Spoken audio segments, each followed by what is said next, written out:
Hello, Małgorzata Bonikowska, the Center for International Relations and Think Tank Leaders Hub from Poland. Welcome to our book talk. We strongly recommend, as always, our book reviews we do for you every quarter, and obviously we encourage you to read books.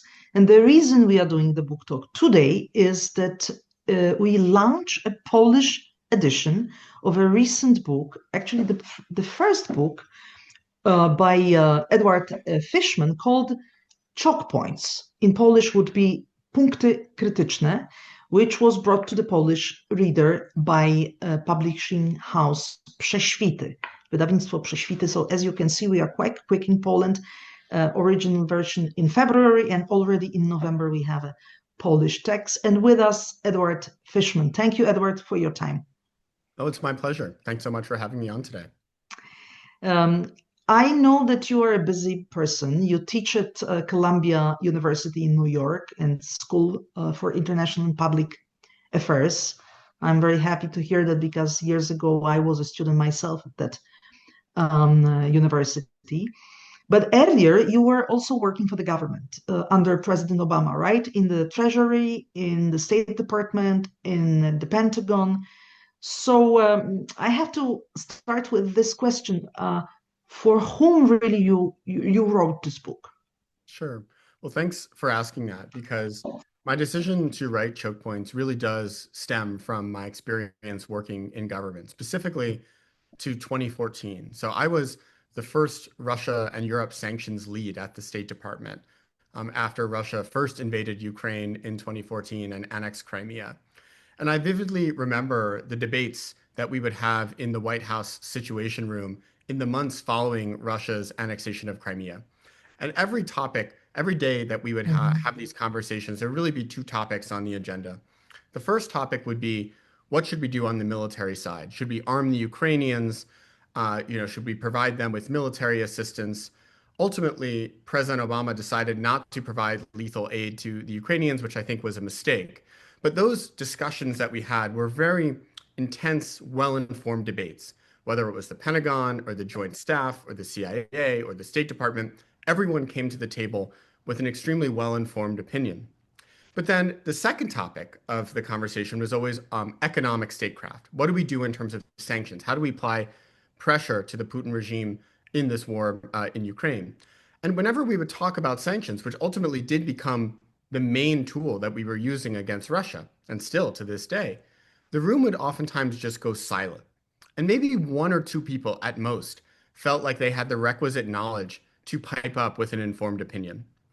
And what I will say is, as someone who also was intimately involved in the diplomacy, traveling routinely to places like Brussels and Paris and Berlin and Warsaw to negotiate sanctions with the EU and the G7, I also found that there wasn't deep knowledge of how economic warfare worked, be it sanctions or export controls or tariffs at the government level in Europe. And I came away from that experience quite concerned, because I'm convinced that we are living in an age of economic warfare in which tariffs and sanctions and export controls have become the primary way that countries compete. And this is actually your subtitle of this book, right? Economic Warfare in the Modern World. And if I read you correctly, you want to convince us that sometimes it's much better to go for an economic war than for a classical war. So in your view, sanctions can avoid something which could be much worse. That's right. And look, I think my view is that economic warfare can work, but setting that aside, that is what's happening, right? You cannot effectively compete as a country today if you don't have a policy on sanctions and export controls and tariffs. It's what the US does, it's what Europe does, it's what China does. And I came away from my experience in government concerned that in the West, we do not have the requisite knowledge and skill to actually execute successful economic warfare. So that's why I started teaching at Columbia, to try to educate the next generation of policy officials so that they're skilled in this topic. But now, I mean, every day you pick up the newspaper, you're reading about sanctions and tariffs, even just to be an informed citizen in a democracy. I think it's necessary to understand how these tools work, how they affect our lives. It's very interesting what you said. I just want to stress, because you read it, you wrote it in your book, that it really started as a lecture at Columbia, and you even encourage your students to help you at the beginning to start writing and collecting materials when you start writing. So sanctions become a word which everybody uses, but not many people understand. So, in your opinion, sanctions really work? They can, certainly. I mean, the thesis of the book, and I think it's important to state what's new about economic warfare today. I'm sure many of your members have studied history. You know that there's always been economic warfare. What's new today is that in the wake of hyperglobalization in the 1990s, when you had the deep integration of financial markets, supply chains, energy markets, you had the creation of these choke points in the global economy, which are parts of the global economy where one country has a dominant position and there are very few, if any, substitutes. By virtue of these choke points, like the US dollar, certainly the countries that control them, like the United States, in some instances Europe, in some instances China, can impose really substantial economic harm on foreign countries. At the stroke of a pen, Donald Trump can cut off major companies, banks, or even entire countries from use of the dollar. And that certainly will impose significant economic harm. The thing that's more challenging is, can you translate that economic harm into achieving the policy outcome that you're seeking?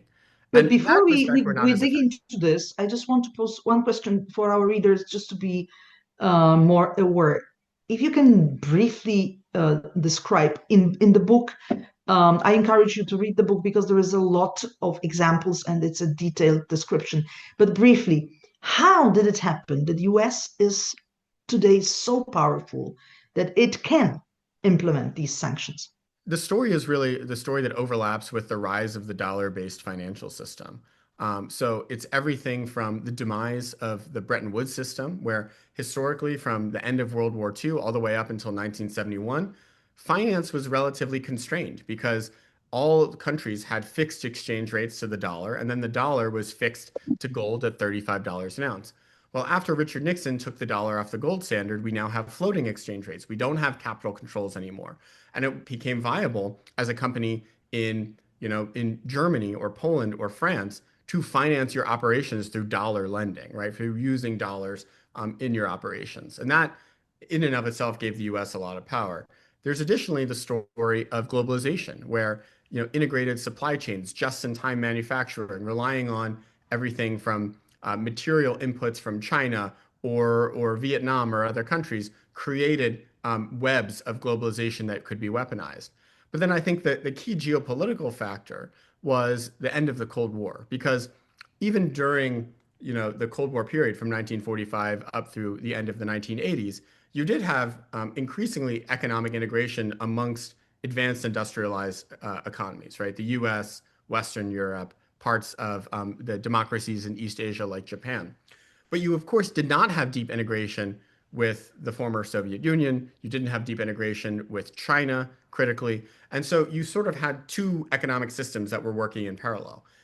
In the 90s, that all became one big system where all of us joined this system that was connected by the dollar, by global supply chains, by the global oil market. And that is how we got to the point today where these choke points do exist. For Europe is very interesting, the 90s, because obviously for Poland it was the new opening because the Soviet bloc collapsed. So we were able to jump into a new vision of entering not only NATO but European Union first of all. But we were also creating a euro currency at that moment, and actually euro became quite a strong currency. But still, the dollar is leading. So you are saying that globalization from one side was very successful as, connecting all of us, but from the other side, it made us all dependent on one currency. That's exactly right. And I think that the key framework I put forward in Choke Points to explain why economic warfare has been proliferating. And I think a key point here is that it's not just the US that's using sanctions and export controls and tariffs more. This is a global phenomenon. In just the last 6 years, global trade and capital restrictions have gone up by 3 times in just the last six years. So it's not just an American story, it's a European story, it's a Chinese story. And I think the way to think about it is that we felt comfortable embracing this economic global integration in the 90s because we did not have any geopolitical competition. In the US, we viewed Russia and China more as potential friends than rivals. And so we built the global economy on the premise that we would not have geopolitical competition. But what's happened in the last 10 or 15 years is geopolitical competition has come roaring back, right? The US and China are at each other's throats. Europe and Russia are at each other's throats. And so all of a sudden, these parts of integration that we embraced because we didn't fear these other countries now seem like vulnerabilities. And so the status quo today is that we have a global economy that's still designed for the benign geopolitical environment of the 1990s, not the more conflictual one that exists today. But it's also a challenge of trust because obviously in the 90s, everybody used dollar because it was useful. It was maybe quicker. You describe it very well in your book. But then with sanctions, let's go back to the idea of sanctions. Certain countries realized that this could be a very painful situation where because of this domination of one country and one economic system, one financial currency, you could be, if you are not in agreement with this powerful country, you could be punished. And you describe in your book 3 examples, not only Russia, but also Iran and also China. Every of these cases is different. So do you think this idea of sanctions is really worth doing if it starts the thinking about alternatives? Look, I mean, I guess there's a question of what is the root cause of this geoeconomic fragmentation we see today, in which, China is trying to diversify away from the dollar. The US and Europe are trying to diversify away from Chinese rare earths and batteries, right? I mean, there are also choke points that China controls that we make us feel vulnerable. My own view is that the root cause itself is not economic warfare. It's what I explained earlier. It's the return of geopolitical competition. Economic warfare is the result of that, right? It's when you have geopolitical competition in the midst of an interdependent global economy, I believe economic warfare is inevitable. That's why I don't think this is a passing phase. I think this age of economic warfare is going to continue. It's our reality that we're going to live in for several more decades, right? Until we have a new economic order or a totally new geopolitical order that does not seem like we're about to have. But the phenomenon you do mention is very true, right? I mean, once you weaponize a choke point against another country, they are going to feel vulnerable. The other thing I'd say is once you weaponize a choke point against the ally of another country, even that ally might feel vulnerable. So an example here is in 2014, when the US started imposing sanctions on Russia, that was actually when China started building their alternatives to the dollar, where they built the cross-border interbank payment system, which is their alternative to SWIFT, when they started trying to internationalize the RMB, their currency. So they did this actually before even Donald Trump came in the first time in 2017 and started imposing export controls and tariffs on China. It's because they saw in themselves Russia, right? They saw that their friend Russia could be sanctioned, and so maybe they would be next. I think the big risk today isn't so much that Russia and China are going to try to move away from the dollar or European markets. Of course they will, right? They feel like they're our rivals. The fear I have is that if the US is imposing economic warfare on Europe or Japan, countries that are historically American allies, that we might give a sense of vulnerability to the Europeans, right? And I was just in Europe a couple of weeks ago, and I'll say that behind closed doors, a lot of Europeans are talking about, do we need to have financial independence from the United States? Are we okay exchanging Russian natural gas for US liquefied natural gas? As an American, I don't like to hear that because I view the Europeans and the United States as a deep transatlantic partnership. But I do think that some of the trust and confidence has been shaken by the tariffs that Trump has imposed on Europe in the past year.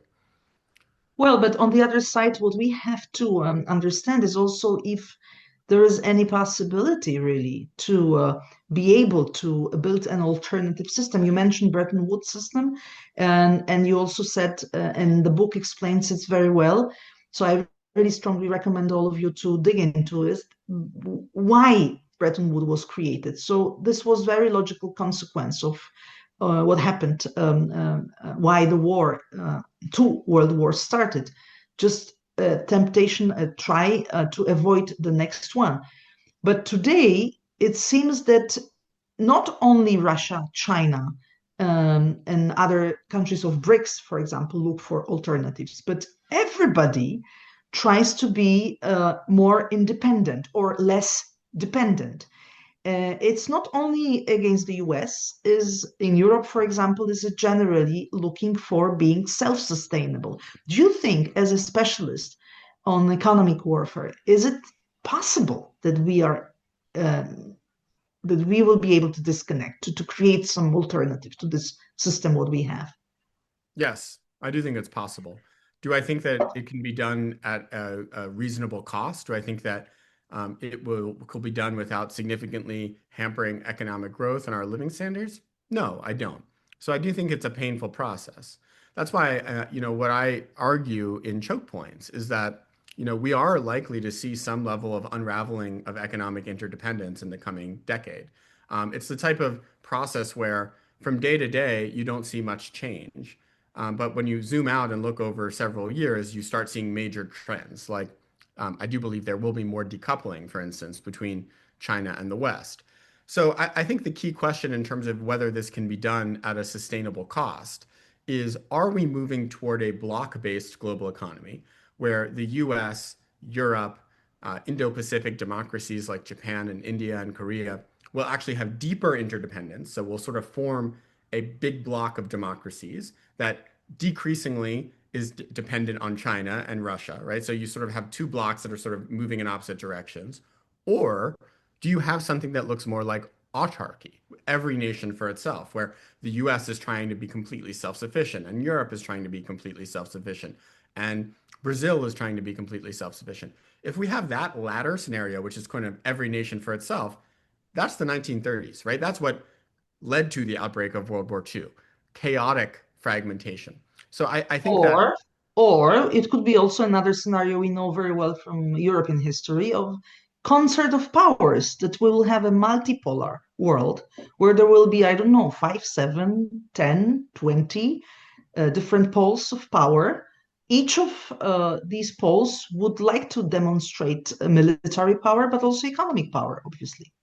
yeah, look, I think geopolitically, it's possible that there's not just two blocks, but I think if you have five or six or seven different blocks trying to be economically self-sufficient, you just don't have big enough markets and resources in order to have economic efficiency and high living standards. Beyond that, I think to your point about, and Concert of Europe, I don't think is probably the best example. I think the best example when you think about economically of that model is more of like the European empires, right? Where, having economic empires in India and Africa became sort of the resource bases for a lot of the European powers in the 19th century. So it was sort of a correlate of the geopolitical system you just mentioned. I think the challenge with that vision of economic order, where you have 7, 8, 9, 10 different poles, is that if you don't feel confident that you can secure markets and resources through open trade, right? If the US doesn't feel confident that it can buy critical minerals from Greenland, because by virtue of signing a trade deal with Denmark and the European Union, then maybe there's a temptation to conquer that territory.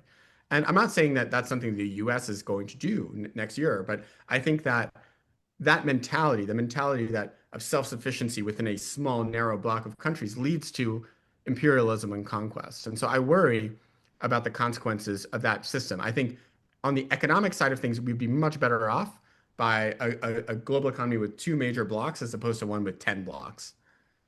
Well, because we are talking about your book in the context of the Polish market, and we are the member of the European Union. Obviously, the European Union does not like the scenario of bipolar world again, just simple replacement of the Soviet Union of yesterday by China, because Europe will not be able to be any pole anymore. But the concert of Mozart of powers was actually the imperial powers, European imperial powers. The Right. only difference now could be that for Europe, it will mean that Europe will not be necessarily the important player. It could be other powers, US for sure, China, and many other countries, maybe not really from the Western world, if only they're able to build economic potential. Do you think it's possible? Yeah, look, I mean, my own experience working in government, both in the 2010s, right, during the sort of Iran and Russia phase of sanctions in early 2010s, plus also being closely involved in US policy since, right, including with the 2022 response to Russia's bigger invasion of Ukraine in 2022. The Europeans are critical, right? I mean, they have not been an afterthought. They've been a core partner for the United States in all of these scenarios, including with China, including with Russia. I mean, look at Russia today, right? The key sanction on Russia, the most important one, were the sanctions against the Russian central bank because they froze a big portion of Russia's government assets. Well, where are those assets? They're in Europe, right? Primarily, they're in Belgium.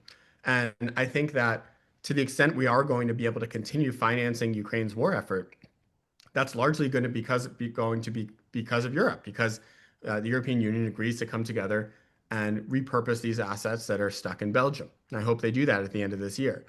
Um, so my own view with Europe is that they have a tremendous amount of potential. I think they have been actually more geopolitically impactful over time. When I look at the EU today versus the EU when I was in government in 2013, 2014, the EU is much more powerful today in terms of its ability to work collectively, to impose sanctions, to impose export controls. You see the EU doing things even like secondary sanctions on Chinese banks and Indian energy refineries. That's not something they ever would have done in my time. So I think the key with Europe has always been about political will. It's never been about power. The European, Europe's large, right? It's a massive continent. It's a big economy when it's collective. The question is, can Europeans work together? And I think Poland honestly has a critical role to play because Poland is right there. You are geopolitically exposed to Russia. Poles don't have to study geopolitics in school. They see it in their reality.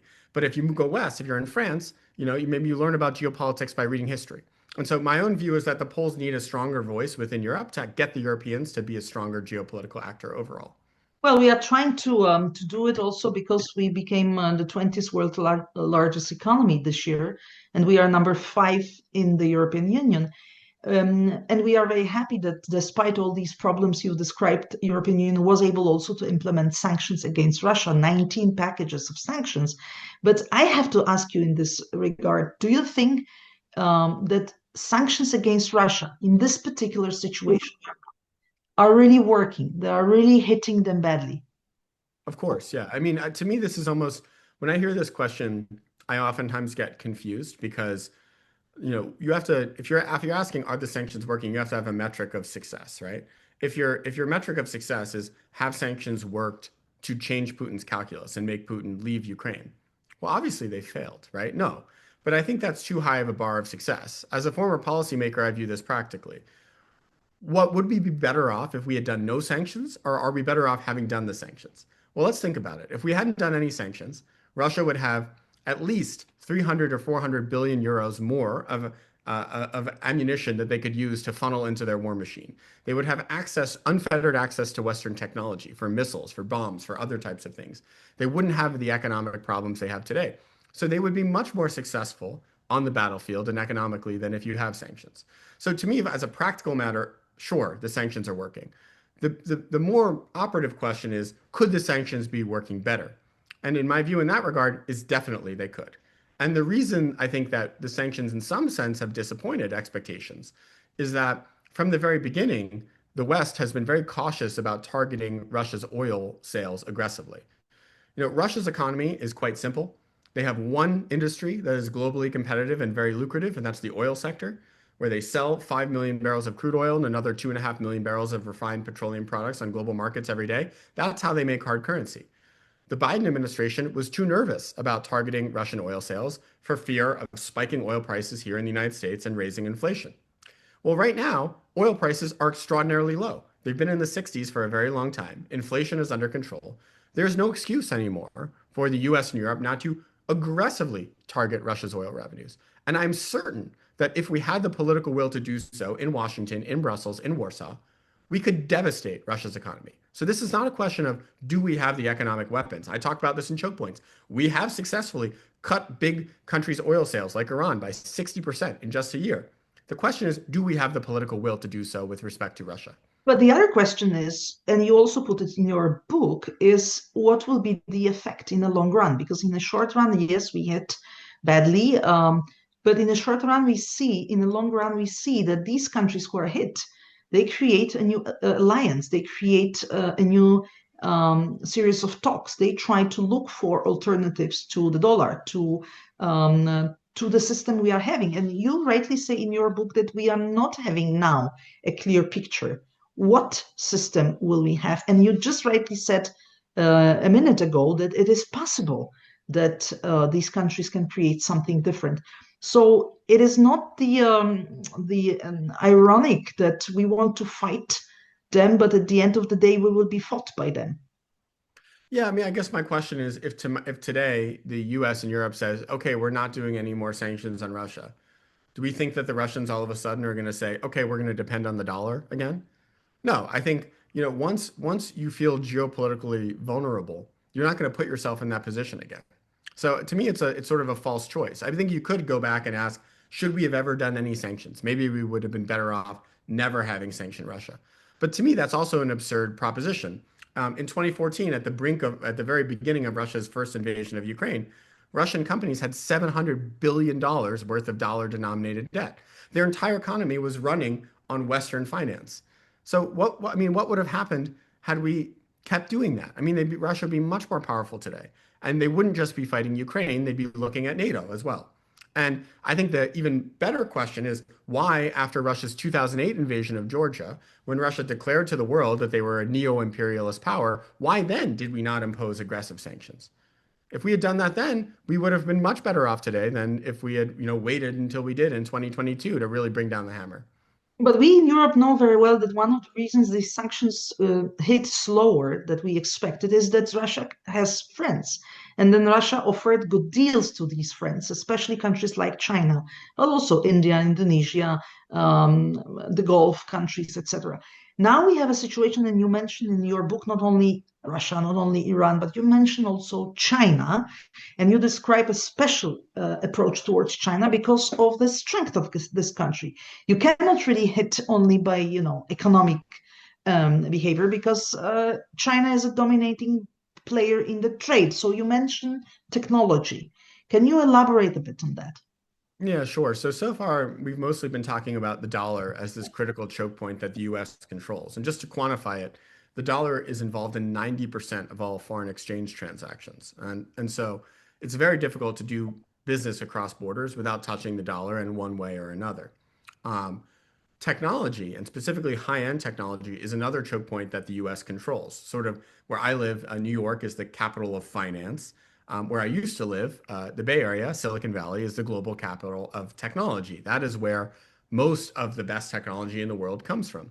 If you look at artificial intelligence, over 80% of the artificial intelligence chips in the world are designed by a Silicon Valley company called NVIDIA. If you do not have access to chips designed by NVIDIA, you cannot create best in class artificial intelligence. Full stop. And so that is another choke point that the US has used quite a bit, and specifically used against China. And so with China so far, the US has primarily used this technological choke point. We could theoretically weaponize finance against China going forward, but so far it's really been focused on the technology competition. So choke points. It's a new word. Maybe we should learn. In Polish, would be punkty krytyczne. It's really worth digging into a lot of information. It's a long book, 500 pages, but definitely worth reading. Thank you very much. Edward Fishman was with us. It's your first book, so congratulations, because it's really amazing. It got a lot of very good reviews already since February, and I hope the same will happen in the Polish market. Wydawnictwo Prześwity Publishing House, Punkty Krytyczne, Edward Fishman. Thank you very much, and I hope you follow us for our next book talk next month. Bye.